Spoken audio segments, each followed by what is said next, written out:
Russia மீது மேலும் பொருளாதார அழுத்தம் கொடுக்கும் வகையில் அமெரிக்கா செனட் முக்கியமான தடைகள் மசோதாவை நிறைவேற்றியிருக்கு.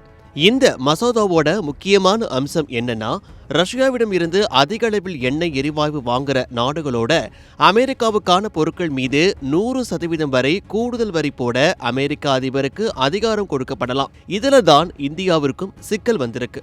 ஏன்னா ரஷ்யாவிடம் இருந்து தொடர்ந்து அதிக அளவில் கச்சா எண்ணெய் வாங்குற நாடுகளில் இந்தியாவும் முக்கியமான நாடா இருக்கு. அதனால இந்தியாவில் இருந்து அமெரிக்காவுக்கு ஏற்றுமதி செய்யப்படும் பொருட்களுக்கு 100% வரி வருமா என்ற கேள்வி எழுந்திருக்கு. ஆனா இங்கு ஒரு விஷயத்தை தெளிவா புரிஞ்சுக்கணும். நாளை முதல் இந்திய பொருட்களுக்கு 100% வரி விதிக்கப்பட போகுது என்ற அர்த்தம் கிடையாது. இப்போதைக்கு இந்த மசோதா அமெரிக்க செனட்ல தான் நிறைவேற்றியிருக்கு.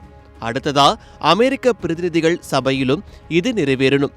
அதுக்கு பிறகுதான் சட்டமாகும். அதுக்கு பிறகும் 100% வரி தானாக அமலுக்கு வராது. அமெரிக்க அதிபர் அதை அமல்படுத்த முடிவு எடுக்கணும். அதாவது இப்போதைக்கு வரி அமலுக்கு வரல, வரி போடுவதற்கான வாய்ப்பு தான் உருவாகி இருக்கு. அமெரிக்கா ஏன் இந்த நடவடிக்கையை எடுக்குது? ரஷ்யாவோட முக்கியமான வருவாய் ஆதாரமா இருக்கிற எண்ணெய் விற்பனையை கட்டுப்படுத்தணும் என்பதுதான் முக்கிய காரணம். ரஷ்ய எண்ணெயை வாங்குற நாடுகளுக்கு அழுத்தம் கொடுத்தா ரஷ்யாவோட எண்ணெய் வருவாய் குறையும். அதன் மூலம் உக்ரைன் போருக்கு ரஷ்யா செலவு செய்கிற நிதியையும் கட்டுப்படுத்த முடியும் என்பது அமெரிக்காவின் கணக்கு. ஆனா இந்த நடவடிக்கை இந்தியாவிற்கும் சவாலாக மாறலாம். குறிப்பா அமெரிக்காவை முக்கியமான ஏற்றுமதி சந்தையா நம்பி இருக்கிற இந்திய நிறுவனங்களுக்கு பிரச்சனை வரலாம். 100% வரை வரி விதிக்கப்பட்டா இந்திய பொருட்களோட விலை அமெரிக்க சந்தையில் ரொம்பவே அதிகமாகிவிடும். இதனால் இந்திய ஏற்றுமதியாளர்களுக்கு போட்டி குறையலாம். அதே நேரத்தில் இந்தியா அமெரிக்கா வர்த்தக உறவிலும் இதனால் பதற்றம் உருவாக வாய்ப்பு இருக்கு.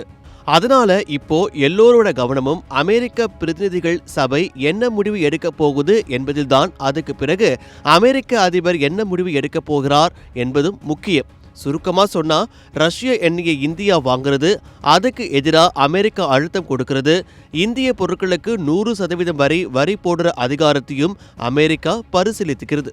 ஆனா 100% வரி இப்போதைக்கு அமலுக்கு வரல.